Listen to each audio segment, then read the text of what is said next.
You're tuned in to the It's Real podcast with your hosts, Kayla and Andrew Yagi. Each week, we'll talk about what happens behind the scenes working full-time in real estate and share with you real-life stories, our successes and failures as we work to help consumers and industry professionals reach their real estate and real-life goals. Here we go. It's episode 66 of the It's Real podcast. I'm Kayla and I'm a mortgage lender. And I'm Andrew Yagi. I'm a real estate agent. Hi, Andrew. How's it going? I am doing swell, Kayla. How are you? Oh, wonderful. I feel like I went outside this morning and it felt like spring. When you go from negative 20 to like positive 10 to 20, it's like heat wave. I know it feels great and it is encouraging. And, you know, again, even looking at the calendar, we're almost all the way through January. We're in kind of the last week. And man, I feel like the month has just flown by. Oh, I know. I don't know what it is. I think it's kind of like coming off of the holidays and the whole circle back effect. Like, hey, let's circle back after the holidays. And what happens is your calendar gets completely filled up with things that you were going to do like at the beginning of December. So I don't know about you, but I have a lot of coffees and meetings and getting together with just different companies and people wanting to talk about home ownership. It's kind of the circle back effect is what I call January. Yeah, no, I haven't really thought about it, but I would say that's really accurate. I've seen a lot of people post on social media just talking about how overwhelming January is, maybe because of that circle back effect, like people posting it's like I feel like it's day 46 or day 273 of January or whatever. And, you know, just feeling like they can't keep their head above water. Do you kind of feel the same? I do. And I think about the pressure that we put on ourselves, like new year, new me, and I'm going to do all these things like I'm doing dry January, right? Like that's not hard for me to do, but like think of the expectations that we put on ourselves too. Like I'm going to read books and I'm going to do this and I'm going to work out and eat healthy and the kids are back in school and you know, all these things that kind of compound. How can it not be overwhelming? We put a lot of pressure on ourselves as a society to just, you know, have a whole new us. I feel like sometimes. Do you do that to yourself, Andy? I mean, I guess I don't do a ton of that to myself, but what about you? I do, and I feel like I have a little bit more capacity than the average person, but with that, it's like, hey, I've got huge fitness goals that I never quite seem to nail, but hey, I want to do maybe 100 push-ups a day, or, you know, I'm going to commit to playing guitar every day, and I want to read a book every day and whatever, and like, I haven't been doing a lot of it, but I think the biggest thing that I've learned, like, it's really good to have, you know, huge aspirations, but it's also to give yourself grace because, I mean, hey, life happens and life happens for everyone depending on your situation. In my case, having a number of businesses, you know, flying, doing corporate contract pilot work, you know, having 3 kids, being involved in a ton of activities. We've had, I don't know if we talked about it, but kind of our church, our Catholic church and school, the church had, you know, kind of a fire in their office complex, which displaced the church and the school. And so doing a lot behind the scenes, just volunteering, helping them stay on their feet in a temporary location. And so just, you know, kind of between community and family and real estate and life, yeah, there's a lot going on. Wow. Yeah, that is a lot. I don't know how you do it, Andy, because you do have kids and you fly and you're doing it all. And it's like, you know, at some point it's like, we need to have a Andy Hack Day, Andy Hack podcast. We'll have to do that in the future. Well, I'll give my hacks if you will, Kayla. I will. And I will give another hack, just a little update. Like last time, I think we talked about this, but that Remarkable tablet, for anyone listening, still is, I use it so much, but I still have, like, I've started going back, Andy, to like a physical planner, you know, like one of these, because what I've noticed is when it's in my electronic calendar, sometimes like it's gone after a while and I can't go back and visually see it as much. Maybe that's just my outlook, but still using both, and that's going strong. And that was something you recommended to me, 2 years ago, the Remarkable. So you know what I think you should do, Kayla? I think, you know, so like with my Remarkable, I make like a custom PDF where you know, I start the week and I kind of have a week planning sheet and then I have daily planning sheets as well. So I actually go through it, and I haven't been as good lately because I've been using some more digital stuff and I kind of go back and forth. But I think just having the daily pages, and so I have a whole week laid out, I really like that because then I can go back and I can say, okay, I'm missing this tidbit. I went to look at Kayla's house and I know I made some notes, and when did I do it? So I'm going to go look at my calendar and I'm going to jump back to that, page in my Remarkable, and I'm going to find my notes. And I really like that piece, but hey, it's all about what works for you. Well, what is also nice about the Remarkable is you can have the access on your phone. So if you don't have it with you, I pull it up on my phone and it's just a little app and it has all of your notes in there and it's super easy. So it is electronic, like it goes with you everywhere. So it's kind of nice. I think, we talk about productivity and you reference hacks. I think we should do kind of an episode on the Remarkable sometime and just kind of talk about, why we love it, how we use it. Because I know there are others that I've talked with, about it and who are using it and who really love it as well. Yeah. Kind of, I call it my smart piece of technology that also kind of prevents me from getting, sidetracked just because like I can't have a random thought and think, oh, if I was on an iPad, I'm going to open a web browser and I'm going to go down a rabbit hole, or I'm going to open the Facebook app or whatever it is. It's kind of nice. Yeah. It kind of keeps you just focused on the task at hand. Yeah. Yeah. Love it. Well, yeah, we'll do that. Let's put that in our notes. So anyway, what else is going on in Kayla's world? It is really picking up, Andy. I am having clients start writing offers. I don't know if you're seeing that, but I don't know if it's the weather. I don't know if it's just finally people are getting past like January, like we talked about, but I am seeing a huge uptick in applications and people deciding to write offers. They're not scared to pull the trigger, but multiple offers we're seeing. But that's pretty much what I am seeing as something new in the last probably week or so are excited buyers ready to make offers and going forward. So that's been exciting. It's been really fun to, see the excitement in their eyes as they take that step. Yeah, that's awesome. I'm starting to see some of the same. We just kind of, with my other agents in my office, we had kind of our team meeting this morning, and we were talking about, prospects, people we've been visiting with, opportunities that are out there, and it's been fun. And then even like right before we went on this morning, got a call from, a couple who I helped, buy a home, and their family's been growing. They've had some other opportunities, and they're like, hey, we thought we'd be here for a while, but, life happens. And hey, we really love working with you. Let's connect and let's put a plan in place because we can't stay here. So that's always really fun, to hear when people are winning and people are reaching their goals. And we're seeing more homes go under contract.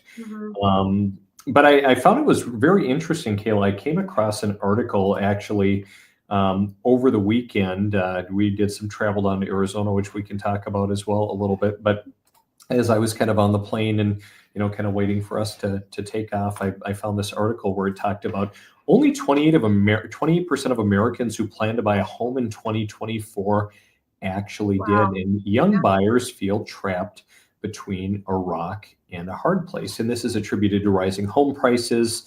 18% of the respondents said was the most cited challenge. Prices have surged 33% since 2020, further squeezing buyers, who already were contending with, rates that have doubled in that time.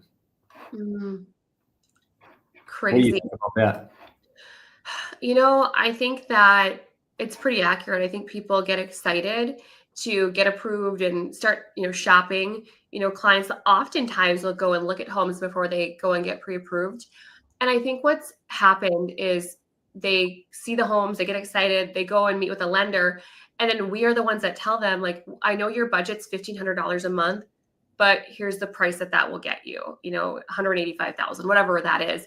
And they feel so defeated because they see their friends or their family in these other homes at such, much more affordable payments.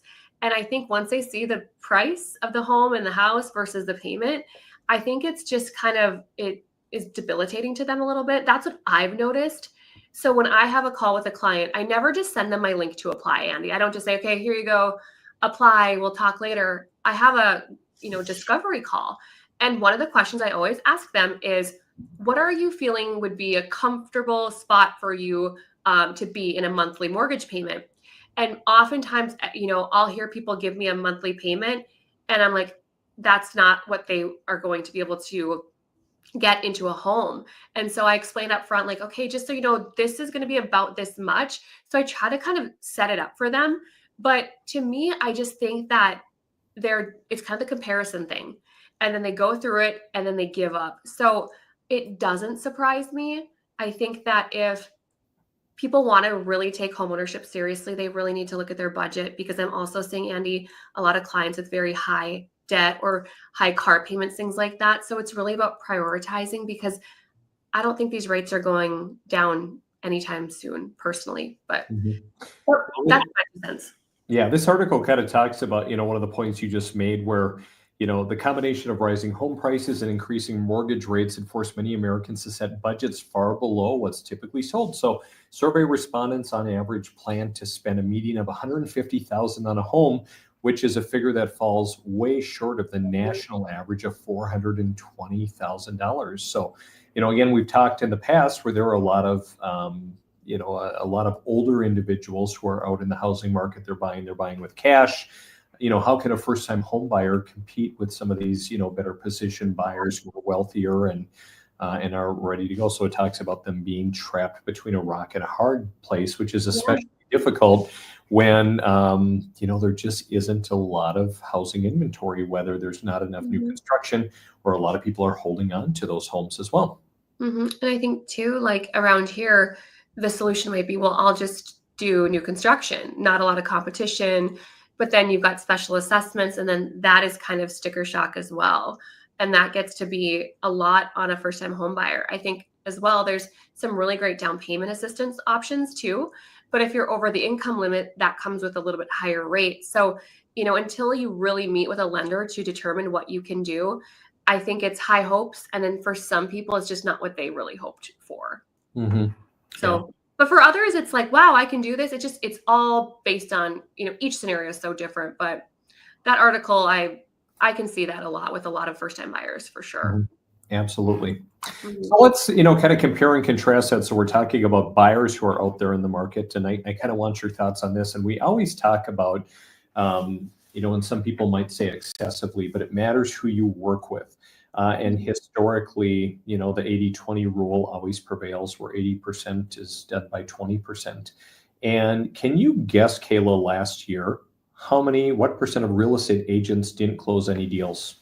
When we look at the 1.5 million, licensed agents that are out there. I think we said then, and to qualify that, the prior year, there were like 49 or 47% of agents sold 0 homes. So I'm going to guess 70%. You're close. 71%. 71% of real estate agents didn't close any deals. So Andy, is that buy or sell or sales side, like either or? Zero deals. And maybe to qualify that. So, again, we know last year was probably the toughest year in 30 years, Kayla. Yeah. I mean, we saw, just a lot fewer home sales out there. And again, the barriers to entry in real estate and even in mortgage in some ways are pretty low. So again, there are a lot of people that might have a license that hang on to it and say, hey, I'm just going to do something, kind of personal, or, hey, I've got a friend who's coming to me or a relative, I'm going to just do a deal for them. So I always tell people it really matters who you work with, and you want to be working with someone who actually is out there pounding the pavement, doing real estate every day, whether it's mortgage or actively selling real estate, because this is one of your largest assets, or some individuals' largest assets. And so obviously we saw, the housing market being challenging, made it hard for some people to do deals. On the other hand, and probably to qualify it a little bit more, there are some individuals out there who might be working licensed in maybe an admin role out there that they're maybe not out there actively doing it. So that's going to skew the numbers, a little bit as well. But it's really, really interesting. There have been fewer agents that are entering the industry, which does mean, kind of from this survey, that agents have on average more than 3 years of experience, and agent productivity is up for those who are really, really active out there as agents. So it's kind of an interesting tidbit. It is interesting. And I think too, it's like, the reason that we talk about who you work with matters is because you and I have seen what it's like. Andy, what it's like to work with a lender who's done a onesie twosie deal. I know what it's like to work with a realtor that's done a onesie, twosie deal. And not to say that those people shouldn't, be able to do transactions and shouldn't be able to get business, but we are in the experience business, you and I. We know what it's like when we take a client from start to finish. They have an exceptional experience. The stress is off their shoulders. They don't have to worry. And we want that to continue for every client. And so it's not this, when we talk about, who you work with, who you work with matters. It's for you. It's for your own benefit, for you to get the best bang for your buck, for you to have the best experience. And, working with someone that has that experience is going to get you there. So that article just blows my mind. Mm-hmm. Right on. I'd be interested to see some stats for mortgage lenders. I don't know if anyone ever tracks it or studies it, but it'd be very interesting. I was at a conference a year ago, and if you closed, I believe it was over 20 million in volume. So remember, mortgage lenders, it's not purchase price, it's loan volume. So if you're buying an $800,000 home and you're putting 50% down, we go off of volume. Sure. So we said if you funded over 20 million in volume, and that's probably, depending where you live, that's probably like 60 units maybe a year, like people that you've helped. And you were in the top 1% in the nation if you helped 20 million. And that's, I think it's a pretty decent number to hit, but to be in the top 1%, that's pretty significant. And I know there was an article back that said there was like in 2020, there was like 400 and some thousand lenders, and now there's like 95,000. Wow. So in 5-6 years, people used to just be able to pick up the phone. I remember clients calling me and saying, hey, my other lender won't answer. It was because they were so busy with the refi boom and they just didn't have time. And so I remember certain lenders almost like cherry picking who they'd help. Like, okay, this one's not worth the time. Like, and that's terrible, right?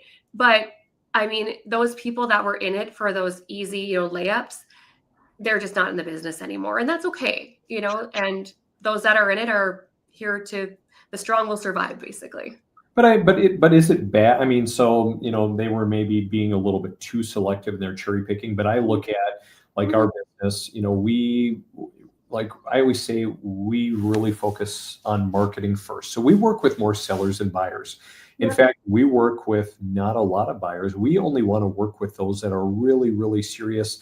You talk about individuals who want to go and, they might tour some homes before they're even pre-approved. We're not really interested in working with those individuals. Like we only have so much time in a day. And so we only want to work with the individuals who are really serious, who are teed up, who are ready to go. Because statistically, we want to be showing someone 5 or fewer homes before we're putting something under contract. If we're just going out there and showing them, anything that they've popped up on Zillow, it's a frustrating experience. And frankly, it's not something we're interested in. So maybe we're cherry pickers too. But you know what, though, at some point you have to be. It's like, I'll get someone, Andy, that is wanting to get approved with me and 5 other lenders, and they're not in contract and they're spinning their wheels. And what will you do? And it's like, I want to work with someone who wants to work with Kayla and what I can offer you, because it's more than just one number. It's more than just one thing. And truthfully, if we did this for every client, we wouldn't be able to help as many clients as we know we could if we're spinning our wheels. So, I totally get that.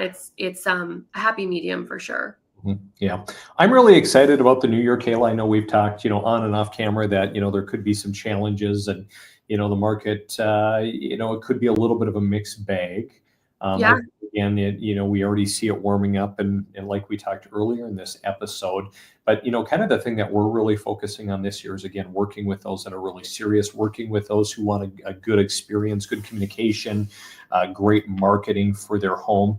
And then, we're kind of looking at some of these market struggles as well, where, hey, there's really low inventory. And like we talk about in your market, Kayla, there's a lot of new construction. I see there are some home builders out there, some emails that, come into my inbox where they're offering, they've got a ton of inventory sitting there because there's a lot of competition. And so they're offering agents a $5,000 bonus, and even the buyer might get $10,000 towards closing costs or upgrades.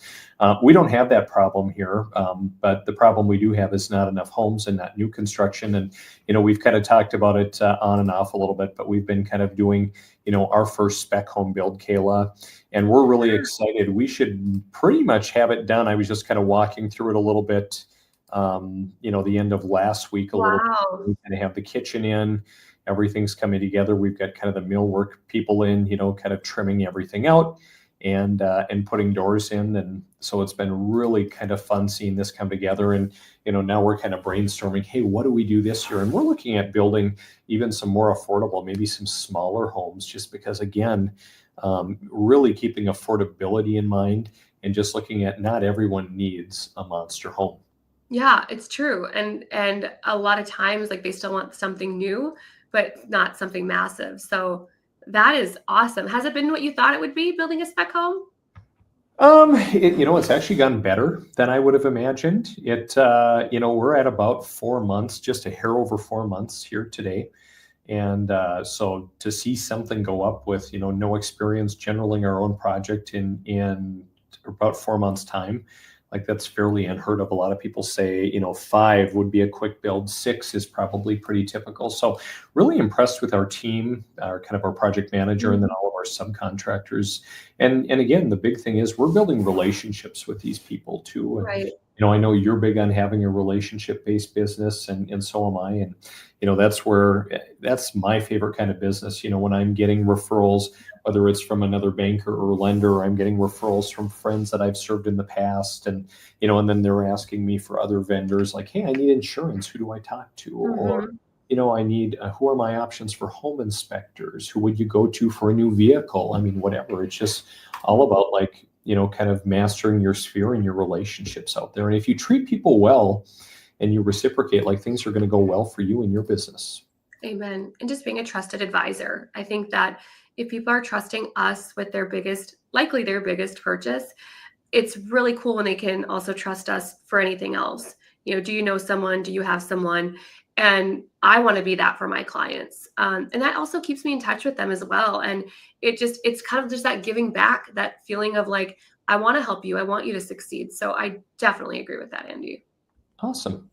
Well, Kayla, any big plans for the week or weekend? Are we in gala season still? Do you have any charity events or travels or conferences? Oh, well, nothing in stone yet, but I am going prom dress shopping this weekend with my niece. So Cool. That will be fun. 'Tis the season. So that's always a fun thing. She's 17 and she's coming to town. So it's that time of year. So, but the gala season, it will be here probably about March and April. So you'll see a lot of that.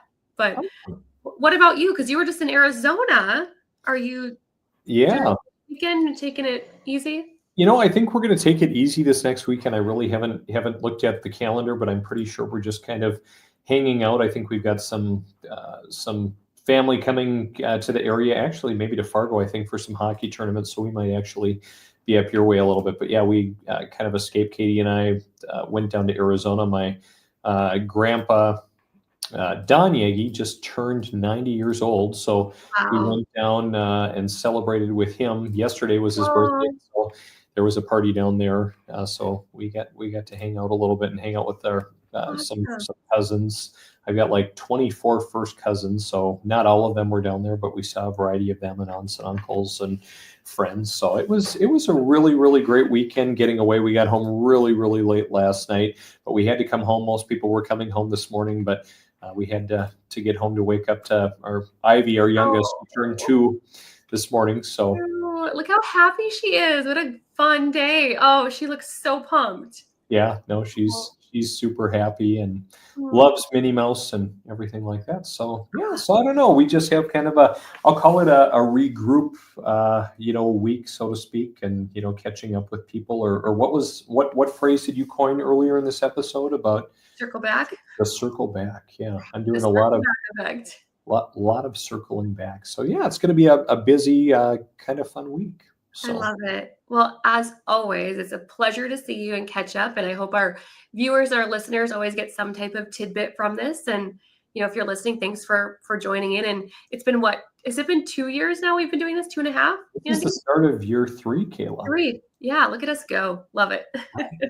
Well, Kayla, go out there and crush the week. I will if you will. We'll see you. See you later.